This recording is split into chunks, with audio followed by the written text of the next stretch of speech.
शाम का समय था। 5 सहेलियां गांव के पास एक बड़े आम के पेड़ की छांव में हंसी मजाक में मगन थीं। ये वही लड़कियां थीं जिन्हें गांव वाले अक्सर आफत की टोली कहते थे। बाबा जी बता रहे थे कि कुछ शहर के बाबू हमारे गांव में घूमने आ रहे हैं। संजना, जो सबसे पहले वहां आई थी, उसने कहा कि वे रश्मि के भाई के डेरे पर रुकेंगे। उसने इमली का एक टुकड़ा मुंह में डालते हुए बताया। रश्मि, जिसके हाथ में अभी भी कच्ची इमलियां थीं, एक आंख बंद करके संजना को देखने लगी। बाकी सहेलियां भी चुप हो गईं और सबका ध्यान उसकी ओर चला गया। रश्मि की बड़ी बड़ी आंखें स्वाभाविक रूप से चमकती थीं। उसका गोरा चेहरा किसी गुड़िया जैसा लग रहा था। गुलाबी होंठ और बंधे हुए काले बाल, वो किसी कलाकार द्वारा बनाई गई दुर्लभ तस्वीर लग रही थी। लड़के ही नहीं, लड़कियां भी उसकी सुंदरता पर मोहित थीं। वो गांव के जाने माने सरपंच बलबीर सिंह की लाडली बेटी थी। बाबा ने मुझे बताया था, पर मैंने उस समय ध्यान नहीं दिया था। रश्मि बोली। रश्मि, तुम अपनी गलती मानकर कमाल करती हो। इतनी बड़ी बात है और तुमने ध्यान ही नहीं दिया। कमला चिढ़कर बोली। ये लोग शहर छोड़कर हमारे जैसे सीधे साधे गांव में आ रहे हैं और तुम्हें कोई परवाह ही नहीं। शहर की खूबसूरती एक बात है, पर हमारे गांव का सुकून और ताजगी का क्या? रश्मि ने नाक सिकोड़ते हुए जवाब दिया। ताजगी? रश्मि ठंडी हवा में सांस लेते हुए बोली। तुम सही कह रही हो। ऐसी हवा तो एसी में भी नहीं मिलती। छोड़ो ये सब। तनीषा बोली। मुझे शहर के लोगों से मिलने का बहुत शौक है। देखो तो कैसे होते हैं। क्यों, क्या ये किसी और दुनिया के लोग हैं? रश्मि ने व्यंग्यात्मक लहजे में कहा। उनके भी 2 हाथ और 2 पैर होते हैं। बस फर्क इतना है कि उनके कपड़े थोड़े अलग होते हैं और वो जोर से बोलते हैं। पर जब से तुम आई हो, तुम्हारे चेहरे पर एक अजीब सी उदासी है। प्रीति ने संदेह से पूछा। सच में, रश्मि हमेशा से ही चहकती हुई लड़की थी, पर आज ऐसा लग रहा था जैसे उसकी आंखों में कोई बोझ छिपा हो। सभी सहेलियां उसे देखने लगीं। वो अचानक भावुक हो गई। क्या कहूं, उसने धीरे से कहा। भाई साहब ने मुझे कैंप जाने से रोक दिया है। जब तक शहर के मेहमान हैं, कोई वहां नहीं जा सकता। खासकर मैं। किट्टू, मेरी किट्टू जो मेरा इंतजार करती होगी। रोज मुझे देखे बिना उसका दिन पूरा नहीं होता था। उसकी आंखें भर आईं। सभी सहेलियां स्तब्ध रह गईं। एक गहरा सन्नाटा छा गया। किसी को समझ नहीं आया कि क्या कहें। रश्मि की मासूम उदासी ने सबके दिल को छू लिया। किट्टू उसकी भैंस गुलाबों का बछड़ा था, जिसे रश्मि ने बचपन से पाला था। गांव का हर व्यक्ति उनके आपसी लगाव के बारे में जानता था। दोनों एक दूसरे के बिना नहीं रह सकती थीं। पर अब शहर से कुछ लोग आ गए थे, जो घूम घूम कर गांव की संस्कृति को किसी पत्रिका के पहले पन्ने पर छाप रहे थे। उनकी वजह से रश्मि और किट्टू को एक दूसरे से दूर रहना पड़ रहा था। और ये सब हो रहा था उन शहर के बाबुओं की वजह से, जो हमारी संस्कृति को सिर्फ तस्वीरों और कहानियों में कैद करना चाहते हैं। मैंने ठंडे स्वर में कहा। मैंने तो पहले ही कहा था कि तुम्हारे भाई के दिमाग में कुछ गड़बड़ है। अब जब शहर से लोग गांव आ गए हैं, तो हम हवेली में मुंह छिपाकर कैसे बैठ सकते हैं? ये तो बेमतलब की बंदिशें हैं। आर्यन की बात कहते हुए प्रीति ने ऐसा मुंह बनाया जैसे इमली की जगह कड़वा बादाम चबा लिया हो। उसने रश्मि को गले लगाते हुए कहा। तुम चुप रहो रश्मि, मैं देखती हूँ तुम्हें किट्टू से मिलने से कौन रोकता है। हम उससे मिलने चलेंगे। रश्मि, जो चुपचाप आंसू बहा रही थी, उसने आंखें उठाईं और प्रीति की तरफ देखा। वही प्रीति जो हमेशा बहादुरी का नाटक करती थी, अब कह रही थी कि इंसान को वही बात कहनी चाहिए जिस पर वो कायम रह सके। तुम भाई साहब के सामने मुंह भी नहीं खोल सकती, कांपती रहती हो, और अब देखो क्या हाल है। रश्मि ने अपनी सारी बहादुरी चकनाचूर करते हुए कहा। पायल ने मुस्कुराते हुए पूछा। असली बात बताओ, डर किसको है? तुम्हारे भाई का चेहरा तो किसी जल्लाद से कम नहीं है। प्रीति रुंधी हुई आवाज में बोली। माथे पर ऐसी झुर्रियां हैं जैसे हमने इस दुनिया में आकर कोई एहसान किया हो, और वो तो मुस्कुराना भी अपनी शान के खिलाफ समझते हैं। ये कैसा दबदबा है कि कोई अपने दिल की बात कह ही नहीं सकता। श्रेया ने आंखें पोंछते हुए माहौल को थोड़ा बदला और बोली। हिम्मत जुटाकर एक बार कह दो कि तुम मुझसे प्यार करती हो, फिर चाहे जो भी हो। पायल ने हाथ जोड़कर कहा। या तो मान जाओ, वरना सब खत्म हो जाएगा। करो या मरो के इस खेल में मेरी जान दांव पर लग जाएगी। प्रीति भावुक होकर बोली। अगर मैंने इसे स्वीकार कर लिया तो शायद वे मुझे जिंदा दफना देंगे, और अगर मैंने इनकार कर दिया तो मुझे जीते जी मिट्टी में दफना दिया जाएगा। प्रीति की बातें सुनकर सभी चुप हो गए। रश्मि को अपने प्यार का एहसास हो गया था। हर दिन वो बस यही सोचती थी कि कोई रास्ता खोजूं, ताकि प्रीति और आर्यन एक हो जाएं। चलो, कहानियां मत बनाओ, कोई किसी के लिए नहीं मरता। रश्मि ने माहौल को हल्का करने के लिए कहा। लोग प्यार में मरते हैं, प्रीति ने गंभीर स्वर में कहा। उसमें वही जुनून था जो कुछ पहले सभी ने देखा था, महसूस किया था। रश्मि ने पूछा कि ये एक ऐसा प्यार है जो इंसान को बेहोश कर देता है। पता नहीं क्यों रश्मि प्यार को समझना चाहती थी और उसके सामने बैठी प्रीति से बेहतर इसे कोई नहीं समझ सकता था। प्यार में पागल वो लड़की अब अपने प्यार की परीक्षा से गुजर रही थी। ये एक अमर लता की तरह है जो किसी के वजूद से चिपक जाती है और उसे अंदर ही अंदर खा जाती है। कुछ खुशनसीब होते हैं जिन्हें प्यार मिल जाता है और बाकी वो होते हैं जिनके तन में प्यार जिंदा रहता है पर हाथ खाली रहते हैं। अधूरा प्यार इंसान की सबसे बड़ी हार होती है। ये दिल के किसी कोने में एक बंद कमरा बन जाता है, चाहकर भी वहां झांक नहीं सकते। एक ऐसा दर्द जिसका कोई हल नहीं, कोई इलाज नहीं। प्रीति की बातें सुनकर सबकी रूह कांप उठी। रश्मि बिना पलक झपकाए उसे ऐसे देख रही थी जैसे कोई ठंडी हवा उसकी हड्डियों में से गुजर गई हो। मैं समझ गई, उसने धीरे से कहा। ये प्यार उन दीवानों का काम है जिन्हें न जिंदगी प्यारी है न खुशी। प्रीति ने तुरंत उसकी बात काट दी। जिंदगी और खुशी किसी को प्यारी नहीं होती रश्मि। बस जब प्यार दिल को जकड़ लेता है तो इंसान सब कुछ भूल जाता है, खुद से भी। रश्मि मुस्कुराई और बोली, भैया मेरी हंसी, ये खुशी, ये घर परिवार और ये सुकून मुझे बहुत प्यारे हैं। मैं इस प्यार की बीमारी से दूर रहना चाहती हूँ। रश्मि हंस पड़ी। प्रीति ने उसकी मासूम बातों पर सिर हिलाया। ताकि तुम भाग सको, जबकि प्यार पहले पकड़ता है और फिर अपने जाल में ऐसा फंसाता है कि इंसान चाहकर भी बच नहीं पाता। रश्मि की हंसी फीकी पड़ने लगी। दिल की धड़कनें बढ़ गईं, मानो कोई इस बात की पुष्टि कर रहा हो। किसी कॉलेज के प्रोफेसर ने प्यार पर इतना गहरा लेक्चर कभी नहीं दिया होगा जितना तुम दे रही हो। कमला ने अपने हाथ में अपनी चूड़ियों पर ध्यान देते हुए ताना मारा। गरिमा घूरते हुए बोली, और उसे खुद किताबें याद नहीं पर हर फिल्मी गाना उसकी जुबान पर है। सब हंस पड़े। श्रेया जो अब तक चुप थी, झुंझलाहट भरे लहजे में बोली, अरे बात कहाँ से शुरू हुई और तुम लोग कहाँ तक खींच लाए। रश्मि को फिर किट्टू याद आ गई। उसने दुपट्टा चेहरे पर डाला और सिसकने लगी। उसकी आंखों में आंसू थे पर उन आंसुओं में एक शरारती चमक छिपी थी। हम किट्टू से मिलने जरूर जाएंगे। प्रीति ने उंगलियां चटकाईं। और हाँ, इस शहरी मेहमान की एक झलक भी मिलेगी। ये कारनामा हम कब करेंगे, भले ही वो छुपकर ही क्यों ना हो। प्रीति ने उत्सुकता से पूछा। रश्मि ने आंखें सिकोड़ लीं। वो सब मुझ पर छोड़ दो, पर पहले ये बताओ कि तुम उस शहरी आदमी को देखने के लिए इतनी बेचैन क्यों हो। फिर कमर पर हाथ रखते हुए वो बोली, खबरदार, जो मेरे भाई के प्यार को धोखा दिया। अब सबकी नजरें प्रीति पर टिकी थीं। वही लड़की जो थोड़ी देर पहले प्यार के गुण गा रही थी। नहीं, मुझे तो बस अनुभव चाहिए। मुझे तो बस उसके कैमरे और बाकी सामान देखने हैं। प्रीति ने तुरंत सफाई दी। उसकी बात पर सब हंस पड़े। अरे मुन्ना चाचा, पायल हंसते हुए बोली। और फिर क्या, सबके चेहरे पीले पड़ गए। जैसे ही वे मुड़े, मुन्ना चाचा उनकी तरफ डंडा लेकर दौड़ते हुए दिखाई दिए। सारी लड़कियां खेत की पगडंडियों पर दौड़ती गिरती उठती रहीं। मुन्ना चाचा उनके पीछे थे और उनके पीछे ठहाकों का तूफान। मैं कैसे भूल गई कि ये शरारती बुढ़ियां कभी पकड़ी नहीं जाती। मुन्ना चाचा घुटनों पर हाथ रखते हुए बोले, शर्म नहीं आती तुम्हें, एक बुढ़िया का इस तरह पीछा करते हुए। पांचों लड़कियां खिलखिलाकर हंस पड़ी।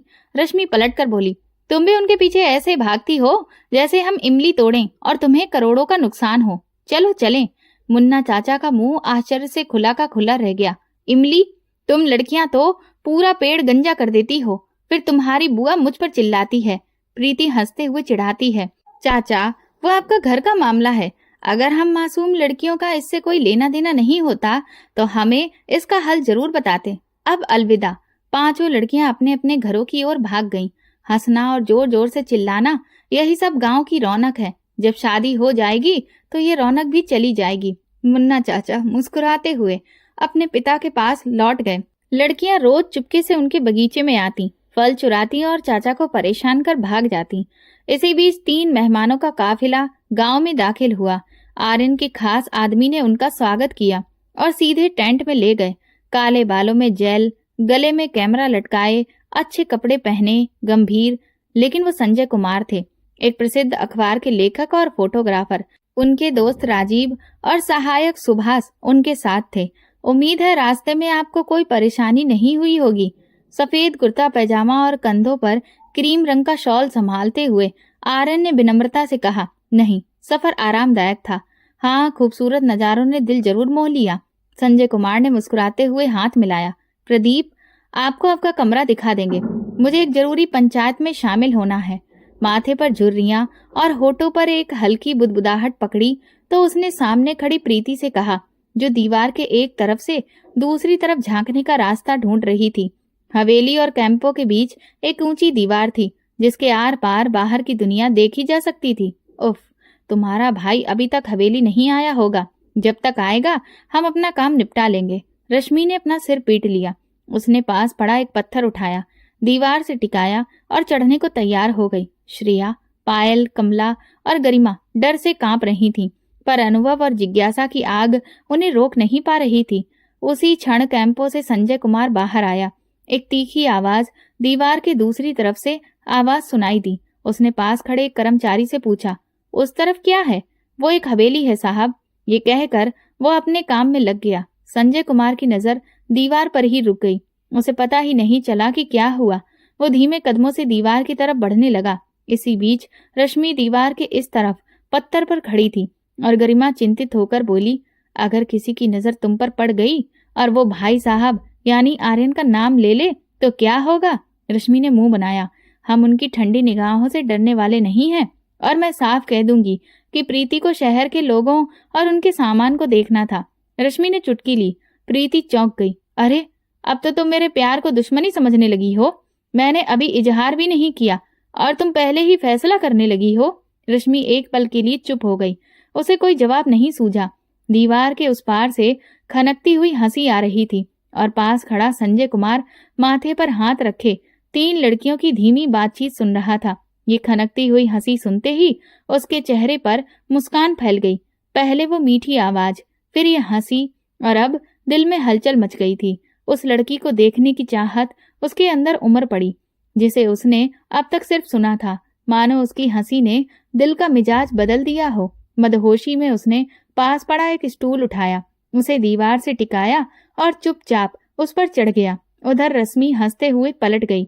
रुको, पलटो मत। मैं प्यार की दुश्मन नहीं, बस उससे दूर हूँ। उसकी खोजी आंखों में छिपा प्यार का रंग शायद संजय की आंखों से छिपा नहीं था। वो बस आंखों की भाषा पढ़ सकता था। 2 गहरी आंखें सामने से उसे देख रही थी। काजल से सजे हल्के शहद जैसे माथे पर रेशमी बाल पलकों को छू रहे थे। ऊंची दीवार ने उसे पूरा चेहरा देखने नहीं दिया, पर जो भी थोड़ा बहुत दिखता उससे उसका दिल डूबने लगता, मानो किसी ठंडी हवा ने उसे छू लिया हो। दिल की हलचल अब तूफान बन चुकी थी। आंखों का ये मिलन मानो पूरी कायनात थम सी गई हो। आसपास की आवाजें कहीं दूर चली गई हों। संजय कुमार इस एहसास से जकड़े हुए थे मानो प्यार खुद दिल के दरवाजे पर दस्तक देने आया हो और उन्होंने वो दरवाजा खोल दिया। उधर प्रीति और रश्मि हवेली के बरामदे में चुपके से कुछ ढूंढ रही थीं। पायल, श्रेया और सविता अलमारी के बाहर खड़ी थीं। वो डर के मारे वहां से गायब हो गई थी। रश्मि अपने होश खो बैठी थी।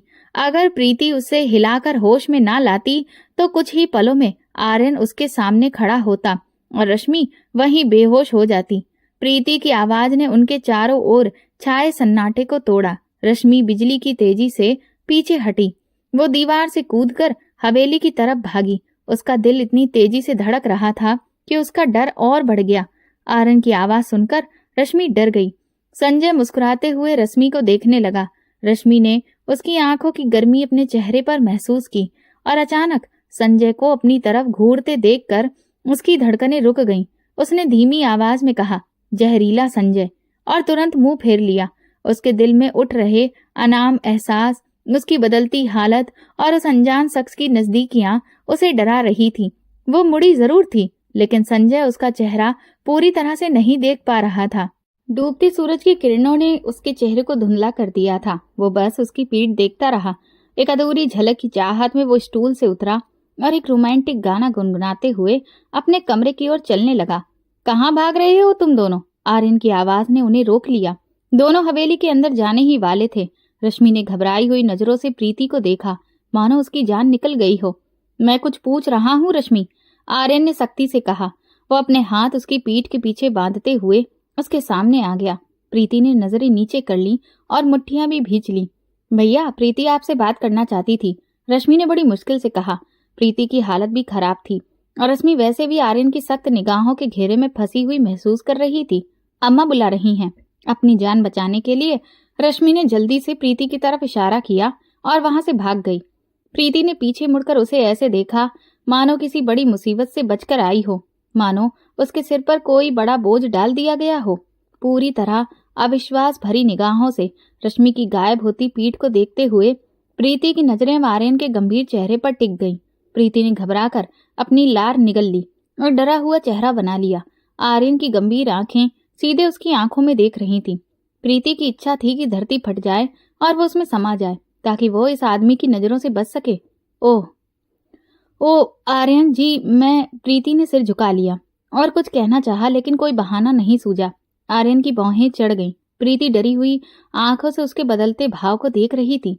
हाँ, मैंने सुना था कि शहर से कुछ मेहमान आए हैं, तो सोचा कि उन्हें देख लूं।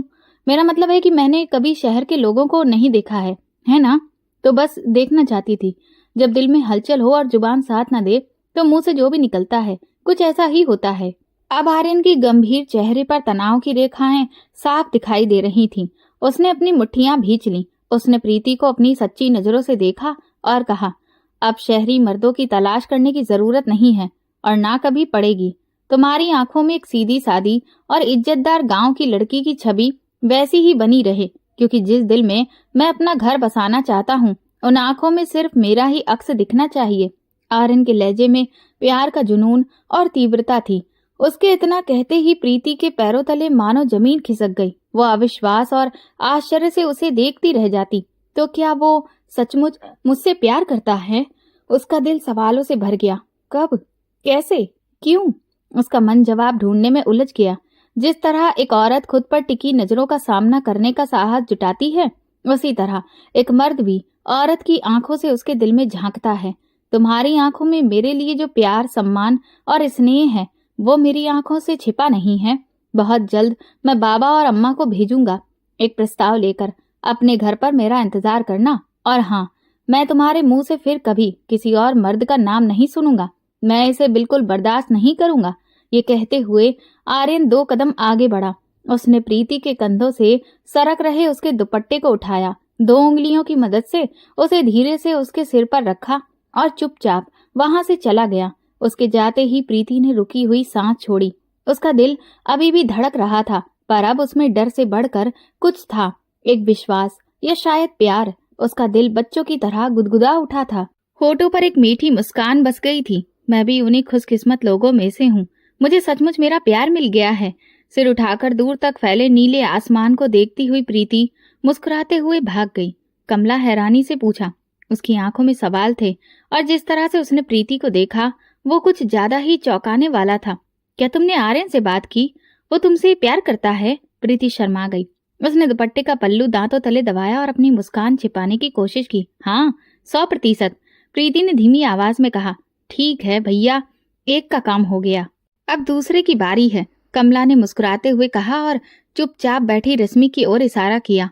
रश्मि ने थोड़ा भौहें चढ़ाई। उसके चेहरे पर उलझन और शर्मिंदगी साफ दिखाई दे रही थी। क्या मतलब? क्या तुम मेरी तरफ इशारा कर रही हो? उसने झिझकते हुए पूछा। इतनी भोली मत बनो रश्मि, पायल हंसते हुए बोली। क्या? हमने उसे कल देखा था। वो सांवला सा लड़का तुम्हें कैसे घूर रहा था।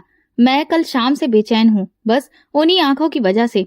रश्मि ने धीरे से कहा। भूल जाओ कि वो कोई बदमाश लड़का हो सकता है। मुझे तो बस अपनी किट्टू से मिलना है, श्रेया ने अधीरता से कहा। वो सब हवेली के लॉन में ठंडी घास पर बैठकर गपशप कर रहे थे। वहां प्रीति ने सबको आर्यन से अपनी मुलाकात के बारे में बता दिया था, पर रश्मि तो कहीं खोई हुई थी। सब कुछ उसके मन में उलझा हुआ था। वो कौन था? क्यों उससे मिलने के बाद उसका दिल पहले जैसा नहीं रहा? उसके दिल में एक बेचैनी और एक अधूरापन था। वहीं आंखें अब भी उसकी आंखों के सामने घूम रही थीं, गहरी और सीधे दिल तक। प्यार ने अपना असली रूप दिखा दिया था। वो कहानी जो अब तक एक सपने की तरह चल रही थी, अचानक ऐसा लगा जैसे किसी ने उसे बीच से फाड़ दिया हो। डायरी के आखिरी पन्ने पर यही दर्ज था, संजय कुमार और रश्मि की कहानी। बस इतना ही, संजना बालकनी में झूले पर बैठी निहार रही थी। चांद को निहारते हुए, डायरी को सीने से लगाए और गहरी सांसें लेते हुए। अब मुझे समझ आया कि रश्मि बुआ ने शादी क्यों नहीं की, क्योंकि वो प्यार में ठुकरा दी गई थी। पर हुआ क्या था? क्या संजय और रश्मि बुआ कभी मिले ही नहीं? अगर मिलते तो आज रश्मि जी अकेली ना होती। अगर संजय मर जाता तो रश्मि बुआ इतनी चुप न रहती। अम्मा कहती थी कि हमारे परिवार में बाहर शादी नहीं होती। इसका मतलब जरूर कुछ हुआ था। क्या संजय ने रश्मि बुआ को धोखा दिया? या ये भी हो सकता है कि संजय ने रश्मि बुआ को अपना बनाने से पहले ही तलाक दे दिया हो। कुमार, तुम तो इस दुनिया को अलविदा कह गए। अरे ऐसे कितने ही सवाल हैं जिनके जवाब अब ढूंढना बहुत जरूरी हो गया है। संजना की नजर चांद पर टिकी थी। उलझनों पर उलझनें थीं जिन्हें अब और नजरअंदाज नहीं किया जा सकता था। सीधा सफेद सलवार कुर्ता, सिर पर हल्का रेशमी दुपट्टा, कंधे पर बैग लिए वो डाइनिंग टेबल की तरफ बढ़ी, जहां उसकी माँ प्रीति अपने सादे चेहरे से नौकरानी को कुछ जरूरी निर्देश दे रही थी। उठो, कहाँ जा रही हो बेटी? प्रीति ने उसे कुर्सी खींचकर बैठते देखा तो गंभीरता से पूछा। माँ, मुझे यूनिवर्सिटी जाना है। कोई जरूरी काम है क्या? गिलास में जूस डालते हुए संजना ने सहजता से लेकिन शांत भाव से जवाब दिया। तुम्हारी शादी परसों है और तुम आज बाहर जा रही हो। अगर तुम्हारे पापा दादा को पता चला तो बहुत नाराज होंगे। सामने बैठी प्रीति की छोटी बहन सबिता मौसी ने थोड़े चिंतित स्वर में कहा। संजना की नजरें झुक गईं। वो बस इस हवेली की कठोर परंपराओं से अच्छी तरह वाकिफ थी। वैसे माँ, रश्मि बुआ ने अभी तक शादी क्यों नहीं की? संजना का ये सवाल सुनते ही प्रीति का हाथ जो उसके मुंह तक पहुंचने ही वाला था वहीं रुक गया। उसका चेहरा पीला पड़ गया। डाइनिंग हॉल में कुछ पल के लिए सन्नाटा छा गया। ऐसा लगा जैसे वो अतीत के किसी गहरे कुएं में उतर गई हो। संजना, मैंने तुम्हें कितनी बार कहा है कि ऐसे सवाल मत किया करो। मैंने तुम्हें पहले भी बताया है कि हम अपनी जाति से बाहर शादी नहीं करते और बिरादरी में उनके लिए कोई रिश्ता बचा ही नहीं था। प्रीति की आवाज में अब दम था। नजरें नीचे करते हुए संजना ने धीरे से सिर हिलाया। अब समझ में आया कि जब भी वो ये सवाल पूछती थी तो उसकी आंखों का रंग क्यों बदल जाता था। माँ, तुम्हें अपनी और पापा की शादी अच्छी लगी ना? सवाल अपने आप उसकी जुबान पर आ गया। हाँ बेटी, पर तुम बार बार ऐसे सवाल क्यों पूछ रही हो? अपनी शादी पर ध्यान दो। प्रीति अब भड़क उठी थी, क्योंकि माँ को अभी भी यकीन नहीं हो रहा कि हम 21वीं सदी में जी रहे हैं। इस हवेली के पुराने रीति रिवाज किसी पिछड़े जमाने के लगते हैं। बेटी बिरादरी से बाहर शादी नहीं कर सकती, और बेटा चाहे तो बिरादरी से बाहर शादी कर सकता है। तो कभी कभी लगता है कि तुम मुझसे असली वजह छुपा रही हो, संजना ने कड़वाहट से कहा और कुर्सी से उठते हुए तेजी से आगे बढ़ गई। प्रीति ने उसकी पीठ की तरफ देखा और नजरें बचा ली। उसे अपनी बेटी में वही बगावत और तेवर महसूस हुए जो बरसों पहले किसी की आंखों में देखे थे। बागी मत बनना संजना, वरना जिंदगी बहुत मुश्किल हो जाएगी। पीछे से माँ की आवाज आई, थकी और टूटी हुई। संजना के कदम ठिठक गए। उसकी आंखें नम थीं, मानो किसी ने उसके दिल पर पांव रख दिया हो। अगर वो बागी होती तो चुपचाप शादी के लिए हाँ या ना कह देती। माँ, अगर अपनी भावनाओं और अपने अधिकारों को दबाना ही समझदारी है तो मैं बागी नहीं हूँ, पर फिर भी जिंदगी आसान तो नहीं है ना। ये कहकर संजना बिना पीछे देखे बाहर चली गई। प्रीति की आंखें नम थीं। उसने जाते हुए संजना की पीठ की ओर देखा। फिर उसकी नजर उस कमरे पर पड़ी जहां गुलाबी सलवार कुर्ता पहने रश्मि चुपचाप खड़ी बेजान आंखों से उन्हें घूर रही थी। प्रीति की आंखों में एक बेबस माँ का भाव साफ झलक रहा था। संजना किताबें सीने से लगाए कॉलेज के सुनसान बरामदे से गुजर रही थी कि अचानक किसी ने उसकी कलाई पकड़ी और उसे एक कमरे में खींच लिया। इससे पहले कि वो कुछ समझ पाती, दरवाजा बंद हो गया और वो एक दीवार से टिक गई। संजना का चेहरा पीला पड़ गया। एक चीख उसके गले तक आई पर गले से बाहर नहीं आई। वो स्तब्ध खड़ी रही। उसने आगे देखा तो अमन को देखा, जिसकी आंखें गुस्से और बेचैनी से लाल थीं।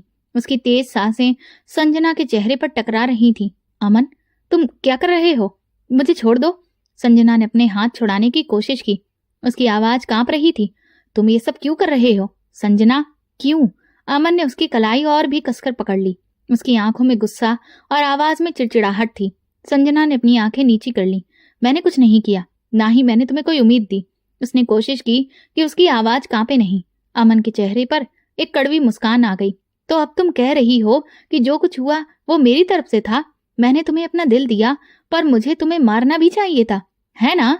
संजना का गला रुंध गया। मैंने तुम्हें अपनी हद में रहने को कहा। मैंने तुम्हें कभी प्रोत्साहित नहीं किया, फिर भी तुम मुझसे शिकायत क्यों करती हो? वो जाने के लिए मुड़ी और अमन ने अपना चेहरा उसकी तरफ घुमा लिया। अगर सच में कुछ नहीं था तो मेरी आंखों में देखकर कह दो, तब मैं मान लूंगा कि तुम्हें मुझसे कभी कुछ महसूस ही नहीं हुआ। संजना की आंखों में आंसू भर आए, पर वो जवाब देने की हिम्मत नहीं जुटा पा रही थी। अमन का चेहरा उसके बहुत पास था और वो धीरे से फुसफुसाया, मैं तो बस यही चाहता था कि तुम एक बार हाँ या ना कह दो, पर तुम तो चुपचाप सब कहती रही। संजना के होंठ कांपने लगे, उसकी आंखों से आंसू बहने लगे। उसने खुद को हिलाकर छुड़ाया और दरवाजा खोला और बाहर चली गई। लेकिन अमन की आंखों में वो अधूरा सवाल अभी भी बाकी था, हम शादी नहीं कर सकते? संजना की आवाज ऐसे टूट रही थी जैसे कोई भीतर से टूट रहा हो। अमन ने सामने आकर उसका रास्ता रोक लिया और कहा कि मैं पूरी दुनिया से लड़ जाऊंगा, बस मेरा साथ दो। संजना ने पूरी ताकत से दरवाजा मारा, मानो उसकी भावनाओं का बांध टूट गया हो। संजना ने आंखें बंद कर ली, उसका पूरा अस्तित्व कांप उठा। हमारा परिवार, हमारे रीति रिवाज, ये सब नहीं होने देंगे अमन। वो ये कह रही थी कि अमन गुस्से से फूट पड़ा, मैं तंग आ गया हूँ तुम्हारे परिवार की बंदिशों से, इन झूठे उसूलों से, इन दिखावटी परंपराओं से। उसने संजना के दोनों कंधे पकड़े और उसे झकझोरा। मैं टूट रहा हूँ संजना, मेरा प्यार, मेरा जुनून, सब कुछ बिखर रहा है, लेकिन फिर भी मैं लड़ूंगा क्योंकि मेरे प्यार में हिम्मत है। क्या मैं तुम्हें रोक कर समझाऊं? मैंने कह दिया ना, हम कभी एक नहीं हो सकते। वो अपने आंसू छिपाते हुए पीछे मुड़ गई। मुझे अपने लिए कोई भी फैसला लेने का अधिकार नहीं है अमन। 3 दिन बाद मेरी शादी है, अब सब खत्म हो गया है, मुझे भूल जाओ। जैसे मैंने अपने प्यार को अपने दिल में दफना दिया है, वैसे ही तुम भी अपने प्यार के लिए कब्र बना लो। अमन के हाथ कांपने लगे और सांसें तेज हो गईं, पर वो कुछ नहीं बोला। उसकी आंखों में एक जिद थी, एक विश्वास था, एक जुनून था। तुमने मेरे प्यार को दफना दिया, पर उसे मारा नहीं, और जब तक मेरी सांसें हैं मैं इस प्यार को फिर से जिंदा करूंगा। तुमने कबूल तो किया था कि तुम मुझसे प्यार करते थे। अमन धीरे से मुस्कुराते हुए बोला, बस संजना रुको और देखो, अब मैं तुम्हें अपना बनाकर ही मानूंगा। संजना का दिल कांप उठा। प्लीज अमन, ऐसा कुछ मत करना जिससे मेरी इज्जत पर सवाल उठे। अमन रुक गया, उसकी आंखों में एक अलग ही शांति छा गई। संजना, तुम मेरे लिए इज्जत हो, तुम अभिमान हो। तुम्हें छोटा करना मतलब खुद को बर्बाद करना है। मैं तुम्हारा नाम खराब नहीं करूंगा, बल्कि इसे अपने सिर पर ताज बनाऊंगा। वो पास आया, संजना के सिर पर दुपट्टा ठीक करते हुए उसने बस उसके माथे को हल्के से छुआ, फिर बिना कुछ कहे वो मुड़ा और कक्षा से बाहर चला गया। और संजना वहीं खड़ी रही। उसका दिल तेजी से धड़क रहा था, मानो प्यार फिर से जिंदा हो गया हो। उसके जाते ही संजना जमीन पर घुटनों के बल बैठ गई। जब से उसने होश संभाला था, एक सवाल उसके मन को परेशान कर रहा था, रश्मि बुआ ने कभी शादी क्यों नहीं की? क्या इसका संबंध उसके भाई और उसके पिता आर्यन या दादा के सख्त और ठंडे रवैये से था? इस सवाल का जवाब जो उसे पहले मिल चुका था, वो उसे कभी संतुष्ट नहीं कर सका। वो अपनी हवेली के सख्त नियम, कानून और परंपराओं से अच्छी तरह वाकिफ थी। वो खुद भी उन्हीं परंपराओं की वजह से बर्बाद होने वाली थी, जहां उसकी पसंद नापसंद का कोई मोल नहीं था, जहां उसकी भी शादी किसी अनजान लड़के से जानवर की तरह होने वाली थी, बिना पूछे, बिना समझे। उसका दिल ये मानने को तैयार ही नहीं था कि रश्मि बुआ ने सिर्फ घर के डर से अपना सब कुछ लुटा दिया। उसके दिल में कहीं एक सच्चाई छिपी थी, और इसी तलाश ने उसे रश्मि बुआ की अलमारी में कपड़ों के नीचे छिपी एक पुरानी डायरी तक पहुंचाया।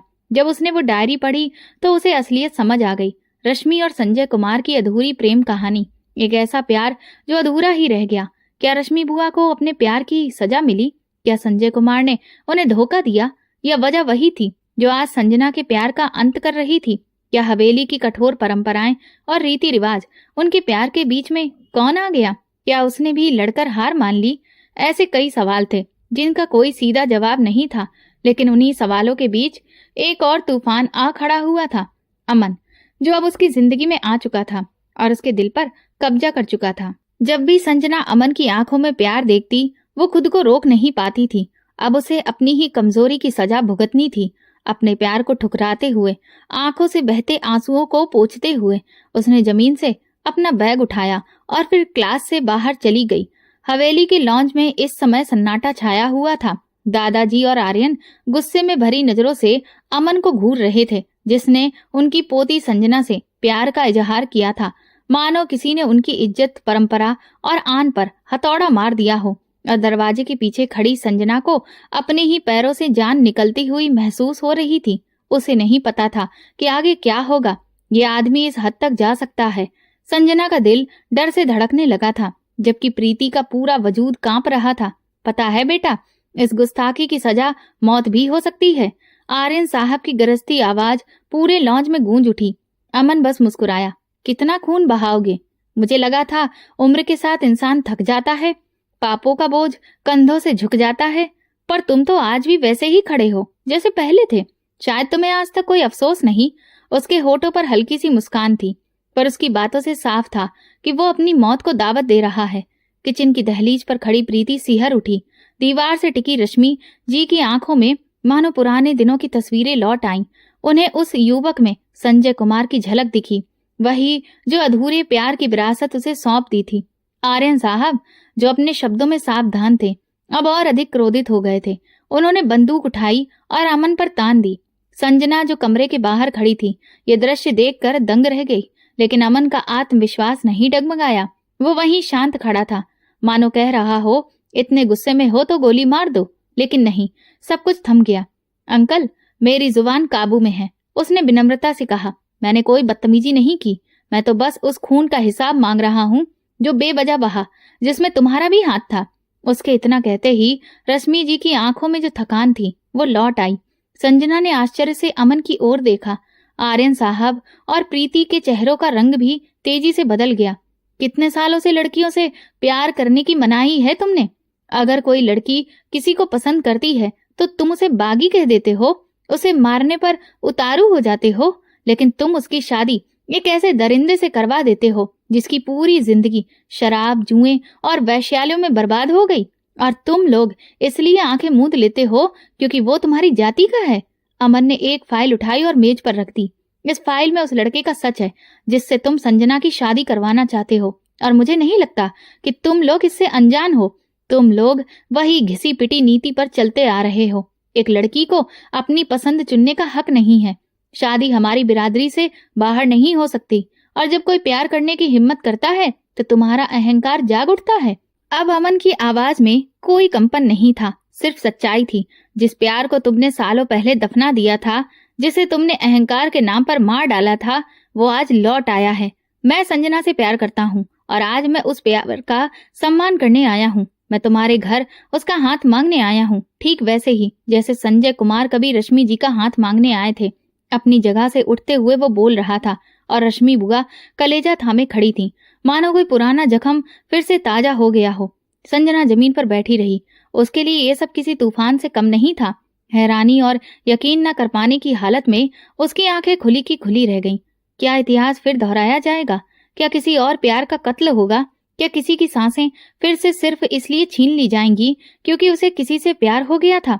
अमन की आवाज गूंज रही थी, मानो संजय कुमार बरसों पहले मारा गया हो। वो आपकी हवेली में हाथ जोड़कर सम्मान से आया था, अपना प्यार, अपनी जान मांगने, लेकिन आपने सम्मान के नाम पर, आबरू के नाम पर उसका सब कुछ छीन लिया। आपने उसकी सांसें तक छीन ली। अपनी ही बहन रश्मि की आंखों के सामने उसके प्यार का अंत कर दिया। वो चीखी, उसने गिड़गिड़ाया, लेकिन आपको जरा भी दया नहीं आई। आती भी क्यों? उसने प्यार किया था जो आपके नियमों के हिसाब से गुनाह है। उसने आपको अपनी पसंद बताई थी, उसने आपसे शादी की इजाजत मांगी थी, और आपने उसकी दुनिया ही उजाड़ दी। क्या तुम्हें वो दोपहर याद है जब धूप अपने चरम पर थी और तुम दोनों उसका गला पकड़कर इसी हवेली के खुले आंगन में ले गए थे, जब रश्मि रोते हुए तुम्हारे पीछे दौड़ी थी और तुमने उसके सामने ही उसके प्रेमी के सीने में गोली मार दी थी? क्या तुम्हें वो पल याद है? क्या तुम्हें संजय कुमार के वो हाथ याद हैं जो आखिरी बार तुम्हारे सामने जुड़े थे? क्या तुम्हें उसकी वो मुस्कान याद है जो आखिरी बार तुम्हारी हवेली की दहलीज पर थी? तुम कहते हो कि प्यार इज्जत का सौदा है, तो बताओ आर्यन साहब, जब तुमने अपने प्यार को स्वीकार किया तो वो जायज कैसे था? तुमने सब कुछ माफ क्यों कर दिया और संजय को मौत मिली? क्या तुम्हारा घमंड तभी जागता है जब लड़की तुम्हें अपनी पसंद बताती है? ये घमंड नहीं, ये क्रूरता है, ये अन्याय है। अमन की आवाज कांप रही थी, लेकिन वहां उसमें कोई डर नहीं था तो सिर्फ सच्चाई का जुनून। रश्मि की सिसकियां हवेली की दीवारों से टकराकर लौट रही थी। संजना को लगा कि अब उसका दिल धड़कना बंद कर देगा। प्रीति भी कांप रही थी, वो इस क्रूरता की गवाह थी। उसने अपनी सबसे प्यारी दोस्त रश्मि को टूटते और बिखरते देखा था। रश्मि की आंखें भर आईं। उसने कहा, हाँ, उन्होंने संजय को मार डाला था। मैंने अपनी आंखों से देखा। मैं चीखी, रोई और गिड़गिड़ाई, लेकिन बाबा और भैया साहब ने मेरी एक भी बात नहीं सुनी। मैं कहती रही, मुझे भी मार दो, मैं संजय के बिना कैसे रहूंगी। मैं इस बोझ के साथ कैसे जीऊंगी कि मेरा प्यार किसी की मौत का कारण बन गया। लेकिन उन्होंने मेरी एक भी नहीं सुनी। उन्होंने हम दोनों को प्रताड़ित किया, लेकिन मैंने कभी किसी और से रिश्ता नहीं बनाया। हर बार जब मेरी शादी तय करने की कोशिश की गई, मैंने मना कर दिया, भाग जाने की धमकी दी। हर बार भाग गई, लेकिन हर बार मैं संजय के नाम पर रहती थी। भागने की धमकी सुनकर मेरे पिता और भाई बदनामी से डर जाते थे, पर जब वो मेरी जान मुझसे छीन रहा था तो उसे कोई तकलीफ नहीं हुई। वो कहता है वो मुझसे प्यार करता है। लोग ऐसे ही होते हैं। उसने मेरे प्यार का मजाक उड़ाया। एक तरफ वो स्नेह की बात करता है, दूसरी तरफ उसने मुझे जिंदगी भर की सजा दे दी। उसने मुझे मेरे प्रेमी से अलग कर दिया, मुझे तड़पने के लिए छोड़ दिया। मैं उसे माफ नहीं कर पाऊंगी, बिल्कुल नहीं। रश्मि की आंखों से बहते आंसू अब गर्म अंगारों जैसे लग रहे थे। उसने कांपती आवाज में कहा, पर अब मैं दूसरी रश्मि नहीं होने दूंगी। वो जमीन से उठी। उसके बाल बिखरे हुए थे, उसके कपड़े गीले थे, उसकी आवाज में दर्द और जिद दोनों थी। प्यार मेरे लिए जहर बन गया है, पर अब मैं इसे किसी और के लिए जहर नहीं बनने दूंगी। तुम संजना से प्यार करते हो ना? उसने अमन की तरफ देखते हुए कहा। तो ले जाओ इसे। प्यार अब नहीं मरेगा। वो बहुत थक गई है, अब उसे सुकून चाहिए, उसे खुशी चाहिए। वो रुकी और अमन को गहराई से देखते हुए बोली, लेकिन पहले ये बताओ कि तुम्हें मेरी कहानी कैसे पता? तुम कौन हो? अमन ने उसकी आंखों में देखा और उन आंखों में संजय कुमार की छवि दिखी। उसकी गहराई वही थी, वही सच्चाई। आंटी, अमन की आंखें नम थीं और आवाज कांप रही थी। मैं अमन हूँ, संजय कपूर के दोस्त राजीव का बेटा, वही जो संजय जी के साथ इस गांव में आया था। संजय कुमार और आपकी अधूरी प्रेम कहानी का आखिरी किरदार। मेरे पास एक किताब है जिसका हर शब्द तुम्हारे नाम लिखा है, लेकिन वो किताब अधूरी है क्योंकि तुम्हारा प्यार अधूरा है। उसने उसका हाथ कांपता हुआ पकड़ा। रश्मि जी का हाथ पकड़ते हुए बोली, फाड़ दो इसे, फेंक दो इसे। रश्मि ने हाथ खींचते हुए गहरी आह मुस्कान दी। कहानी अधूरी रहे तो कोई बात नहीं, कम से कम उम्मीद तो बची रहती है। दूर खड़ी संजना ने आर्यन साहब और बलबीर जी की तरफ देखा। दोनों की आंखें नम थीं, पर चेहरे अभी भी सख्त थे। धीरे से वो उनके पास गई और उनके पैरों में बैठ गई। दादाजी, उसने बलबीर जी का हाथ पकड़ते हुए कहा, प्यार कभी हराम नहीं होता। मम्मी पापा के प्यार पर आपको गर्व क्यों नहीं हुआ? फिर तो आप पापा को भी मम्मी से अलग कर देते। असली मसला तो लड़का लड़की का है। लड़का प्यार करे तो इज्जत होती है और लड़की करे तो शर्म। लड़कियों के दिल में भी दिल होता है, उनकी भी भावनाएं होती हैं। फिर उनके प्यार पर सवाल क्यों? उनकी पसंद सुनकर आप अकड़ क्यों जाते हैं? जातियां और समाज इज्जत का झंडा लेकर बंदूकें क्यों निकाल लेते हैं? जब कोई लड़की किसी को पसंद करती है तो उसका जवाब गोली से क्यों दिया जाता है? लड़की की पसंद मानने से समाज में इज्जत नहीं मिलती। दादाजी, असल में इंसानियत और रिश्तों की लाज बच जाती है।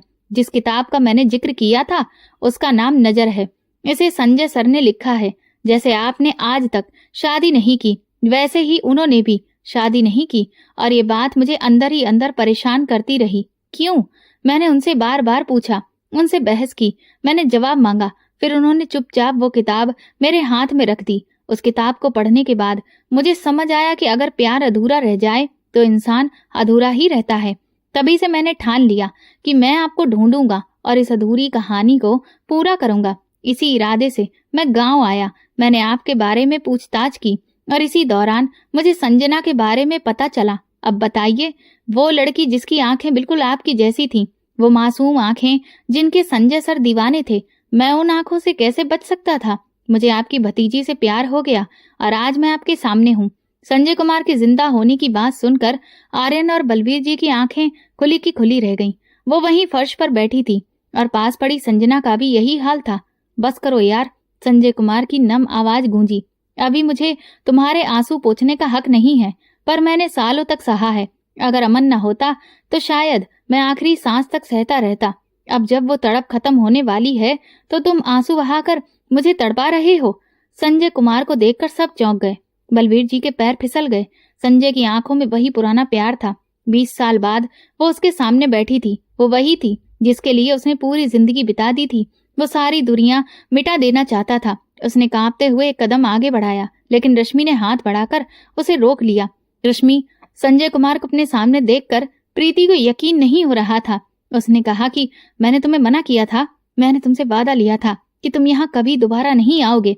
इतने सालों तक मैंने तुम्हारी जान बचाने के लिए ये बात लोगों से छिपाई कि तुम जिंदा हो, तुम्हारे भाई और तुम्हारे पिता से। क्योंकि मुझे पता था कि अगर उन्हें पता चल गया तो वे तुम्हें फिर से मारने की कोशिश करेंगे। प्रीति समझ नहीं पा रही थी कि क्या हो रहा है और आर्यन का दिमाग भी पागल हो रहा था। संजय कुमार ने कहा, रश्मि, आज मैं अमन की वजह से यहाँ आ पाया हूँ, वरना मैं यहाँ कभी नहीं आ पाता। और आर्यन जी, आप सोच रहे होंगे कि आपने मुझे मार डाला। मुझे गोली मार दी गई और अधमरी हालत में गांव से बाहर फेंक दिया गया। लेकिन मेरे दोस्त ने हार नहीं मानी। उसने मुझे गाड़ी में बिठाया और तुरंत अस्पताल ले गया। डॉक्टर ने तुरंत इलाज शुरू कर दिया। जब मैंने ये खबर रश्मि को बताई तो उसने मुझे यहाँ आने से मना कर दिया और कहा कि अगर मैं उसे जिंदा देखना चाहता हूँ तो मुझे यहाँ नहीं आना चाहिए। रश्मि ने कहा कि अगर तुम यहाँ आए तो मेरा भाई और मेरे पापा तुम्हें मार देंगे और मुझे भी मार देंगे। मैं बहुत डर गया था, इसलिए नहीं कि मुझे अपनी जान प्यारी थी, बल्कि इसलिए कि मुझे डर था कि तुम लोग रश्मि को कोई नुकसान न पहुंचा दो। लेकिन कई सालों बाद जब अमन को मेरी कहानी पता चली तो उससे रहा नहीं गया और वो तुम्हें ढूंढने लगा। और जब वो यहाँ आया तो उसे खुद संजना से प्यार हो गया और आज उसका फोन मेरे पास आया और उसने कहा कि अंकल, मैं चाहता हूँ कि आप रश्मि जी के गांव आएं। मैंने उसे साफ मना कर दिया। उसने कहा कि अपने लिए नहीं तो मेरे लिए आ जाओ। रश्मि जी को तो आप जानती ही हैं, तुम्हारी यादों में हर रोज मरता हूँ और अगर तुम आज नहीं आए तो मेरी हालत भी उसकी जैसी हो जाएगी। मेरा प्यार भी मुझसे छीन लिया जा सकता है। जब मैंने अमन के मुंह से सुना कि तुम एक बेजान लाश की तरह हो गए हो तो मेरा दिल रोया और मेरा प्यार मुझे यहाँ ले आया। मैं नहीं चाहता था कि अमन हमारी तरह ये दर्द सहे जो हमने कई सालों तक सहा है, और मैं तुम्हारी जिंदगी को और कष्ट में नहीं देख सकता। इसीलिए आज मैं तुम्हारे दर पर आया हूँ, एक बार फिर अपना प्यार मांगने के लिए। संजय कुमार बोले, आर्यन, क्या तुम्हारा दिल इतना कठोर है? जो दिल खुद से प्यार करता है वो दूसरों के प्यार के प्रति इतना कठोर कैसे हो सकता है? आखिर कब तक किसी के प्यार का गला घोटते रहोगे? कम से कम अब तो ये पाप करने से बाज आओ। अमन बोला, अब फैसला आपके हाथ में है दादाजी और होने वाले ससुर जी। क्या हम इस कहानी को इसके अंजाम तक पहुंचाएं? पर साथ ही एक उम्मीद भी थी कि शायद अब सब ठीक हो सकता है। प्रीति ने आर्यन के कंधे दबाए। उसकी आंखों में नमी थी और एक गुजारिश भी कि अब मासूमों की जिंदगी बर्बाद मत करो। आर्यन भी नफरत पालते पालते थक चुका था और आज वो अपनी ही नजरों में गिर गया था। बलबीर जी भी नजरें झुकाए खड़े थे। उनके चेहरे पर थोड़ी राहत थी। संजय को जिंदा देखकर लगा जैसे दिल से कोई बोझ उतर गया हो। अब भी तुम मुझे माफ नहीं करोगे? आर्यन की आवाज रुंध गई थी। रश्मि ने आंसुओं के बीच एक हल्की सी मुस्कान दी। अगर ये प्यार सच्चा ना होता तो शायद मैं अब भी नफरत की आग में जल रहा होता, पर आज मैं माफ कर रहा हूँ। अपने लिए नहीं, अपने प्यार के लिए। वो गुनाह जो इस दुनिया में माफ नहीं हुआ, ऊपर हिसाब होगा, लेकिन मैंने तुम्हें माफ कर दिया ताकि तुम्हारा बोझ हल्का हो सके। अगले ही दिन 2 अधूरे प्यार पूरे हो गए। संजय कुमार और रश्मि, एक कहानी जो सालों से सताई गई थी, एक हो गई। अमन को भी संजना हमेशा के लिए मिल गई। आर्यन और बलबीर जी ने खुशी खुशी रश्मि और संजना को विदा किया। एक लंबी जद्दोजहद के बाद रश्मि और संजय कुमार की शादी हो गई और संजना भी अमन की दुल्हन बन गई। अमन संजना को अपने घर ले गया, जहां उनका बहुत अच्छे से स्वागत किया गया। दरवाजे पर खड़ी संजना लाल शादी के जोड़े में अमन का हाथ थामे अंदर चली गई। आज कई सालों बाद संजय कुमार के घर में भी खुशियों की हंसी गूंज रही थी। संजय कुमार ने रश्मि की तरफ देखा, मैंने तुमसे कहा था ना कि जब तक मैं तुम्हें पा नहीं लूंगा मुझे चैन नहीं मिलेगा। फिर वो मुस्कुराए। अगर किसी पुरुष का प्यार सच्चा हो, तुमने न सिर्फ हमारे प्यार को एक मंजिल दी, बल्कि रश्मि बुआ और उनके शर्मीले बाबू संजय कुमार को फिर से मिलाने का जरिया भी बने। संजना ने अमन से कहा। अमन ने संजना का हाथ पकड़ा और उसके हाथों को अपने होठों से छूते हुए कहा, जो मिलने वाले होते हैं वो हर हाल में मिलते ही हैं। संजना उसके बेहद करीब आ गई। अपने दोनों हाथों में उसका चेहरा लेकर उसकी आंखों में देखने लगी। उन आंखों में जज्बातों का तूफान था। क्या तुम्हारी इजाजत है? उसने धीमी आवाज में पूछा। क्या मैं तुम्हें हमेशा के लिए अपना बना लूं? क्या मैं तुम्हें खुद में कैद कर लूं कि बचने का हर रास्ता बंद हो जाए, ताकि मेरे अलावा तुम्हें कहीं और चैन न मिले? मैं तुम्हारी मंजिल बन जाऊं। वो इजाजत मांग रहा था उस लड़की से जो खुद उसकी हो चुकी थी। संजना के दिल में अमन के लिए प्यार और भी गहरा हो गया। संजना प्यार को ठुकरा कर खुद को बर्बाद कर लेती, लेकिन आज यही वो हिम्मत थी जिसकी वजह से अब वो पूरी तरह से उसकी हो चुकी थी। बिना कुछ कहे संजना ने उसका हाथ थाम लिया, उसके गले में बाहों की माला डाल दी और खुद को उसके हवाले कर दिया। अमन उसकी इस अदा पर फिदा हो गया। उसके चेहरे के पास झुककर वो उसकी सांसों में लीन हो गया। प्यार जीत गया। संजना मुस्कुराई और बोली, हमारा प्यार अब अधूरी कहानी नहीं है, ये पूरा हो गया है। अब ये दर्द नहीं, कोई बंदिश नहीं, ये अब एक आजादी है। ये एक राहत है जो आखिरी सांस तक हमारे साथ रहेगी। और दूसरी तरफ घर में अपने कमरे में संजय कुमार इस प्यार की जीत पर सिर झुकाए मुस्कुरा रहे थे, मानो सारा बोझ वहीं उतर गया हो। तुम मुझे ऐसे क्यों देख रहे हो? रश्मि ने शर्माते हुए पूछा। मैं तुम्हारी आंखों में संजय कुमार को देख रहा हूँ। इतने सालों बाद जब इन आंखों ने अपने प्रिय को देखा तो अब ये आंखें उसे देखने की प्यास को छुपा नहीं पाएंगी। यह अब मेरे बस में नहीं है। रश्मि ने मुस्कुराते हुए ये सब कहा और अपना सर संजय कुमार के सीने पर रख दिया, वही जगह जहां कभी दिल धड़कता था। उस दिल की हर धड़कन आज बस एक ही नाम दोहरा रही थी, रश्मि। पहली नजर नाम की वो किताब जिसका हर शब्द प्यार से लिखा गया था अब पूरी हो चुकी थी। अब उसमें सिर्फ रश्मि और संजय कुमार की ही नहीं बल्कि संजना और अमन की भी कहानी थी, क्योंकि इन दोनों के प्यार के बिना वो पहली कहानी भी अधूरी थी। अब किताब का आखिरी पन्ना लिखा जा चुका था। प्यार कोई गुनाह नहीं है, प्यार सिर्फ प्यार है। प्यार एक साधारण इंसान को एक बेहतर इंसान बनाता है। दोस्तों, हर इंसान को प्यार करने का हक है, अपना जीवन साथी चुनने का हक। एक बेहतर जीवन साथी वो होता है जो एक अच्छा इंसान हो, मान सम्मान और प्यार देता है। जातिगत भेदभाव समाज के लिए जहर के समान है। भेदभाव के नाम पर दो प्यार करने वालों को अलग करना, उनकी जिंदगी बर्बाद करना पाप के समान है। हमारे समाज में कई तरह की विडंबनाएं हैं जिसमें जाति व्यवस्था, लड़के लड़की में भेदभाव अहम स्थान रखते हैं। इनकी वजह से आज भी हमारा समाज उतना विकास नहीं कर पाया है जितना होना चाहिए था। प्यार इंसान की जिंदगी को खूबसूरत बनाता है। अगर ये सही इंसान के साथ हो तो इसका खुले दिल से स्वागत करें, किसी की जिंदगी बर्बाद ना करें। अगर आपको ये कहानी पसंद आई हो तो कमेंट सेक्शन में कहानी के लिए कुछ शब्द जरूर लिखें। ये कहानी पूरी तरह से काल्पनिक है। इसका उद्देश्य किसी की भावनाओं को ठेस पहुंचाना नहीं है। ये कहानी मनोरंजन के उद्देश्य से बनाई गई है। ये प्यार और सामाजिक कुरीतियों के बारे में बात करती है। इसका किसी भी व्यक्ति विशेष से कोई संबंध नहीं है। और कहानियां सुनने के लिए मेरे चैनल को सब्सक्राइब करें, वीडियो को लाइक करें और वीडियो को ज्यादा से ज्यादा शेयर करें। धन्यवाद।